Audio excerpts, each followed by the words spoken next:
اگر گناہ ہو جائے تو فوراً توبہ کریں، توبہ میں تاخیر نہیں ہونی چاہیے۔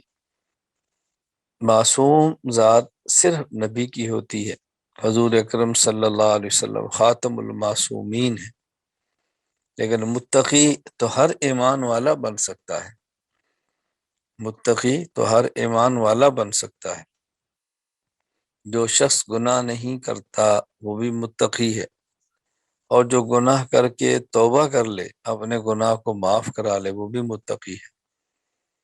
جو شخص گناہ نہیں کرتا وہ بھی اللہ سے ڈرتا ہے، اور جو گناہ کر کے توبہ کر لیتا ہے وہ بھی اللہ سے ڈرتا ہے۔ اس لیے توبہ کر کے اپنے گناہوں کو معاف کروائیں۔ کچھ معلوم نہیں موت کب آ جائے، کچھ معلوم نہیں موت کب آ جائے، موت اچانک آ جائے اور توبہ کی توفیق نہ ملی تو سوچیں ذرا مرنے کے بعد کیا ہوگا۔ اور اگر انسان نے دنیا میں توبہ نہ کی اور بغیر توبہ کی چلا گیا، ذرا قرآن کریم دیکھیں کیا کہتا ہے۔ اللہ اکبر، اللہ اکبر۔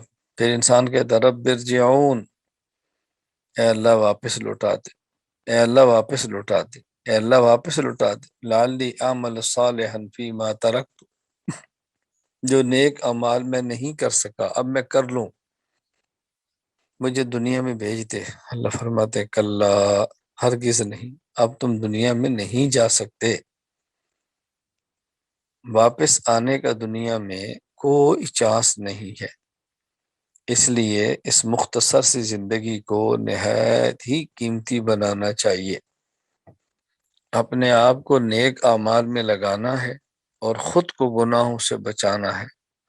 یہ تو ہمارے ذمہ فرض ہے، یہ تو ہمارے ذمہ فرض ہے، یہ کرنا ہی کرنا ہے۔ باقی پورے عالم کی اصلاح وہ اس کی فکر کرنی چاہیے، محنت کرنی چاہیے، لیکن خود کو گناہوں سے بچانا ہے۔ گناہ ہو جائے توبہ کر لیں، ہو جاتا ہے۔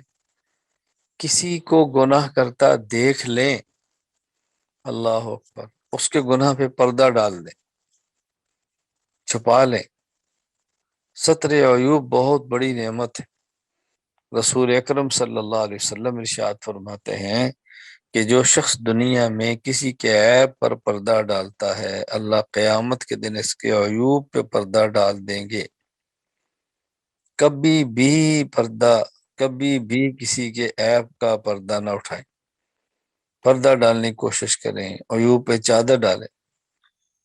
بہت بڑی غلطی یہ ہے کہ بسا اوقات دنیا میں انسان خود بھی گناہ کرتا ہے اور اپنے گناہ کا کسی سے تذکرہ کر دیتا ہے۔ کتنا بڑا جرم ہے۔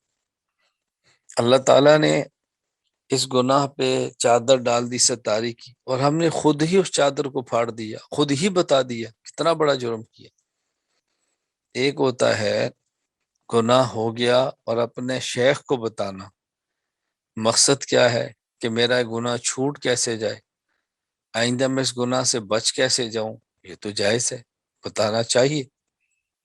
اور ایک ہے لذت لینے کے لیے اپنا گناہ کسی اور کو بتانا، یہ دگنا جرم ہے، بہت بڑا گناہ ہے، بہت بڑا گناہ ہے۔ اللہ تعالیٰ ہم سب کی ستاری فرمائے، اللہ تعالیٰ پردہ پوشی فرمائے، اللہ تعالیٰ ہماری حفاظت فرمائے۔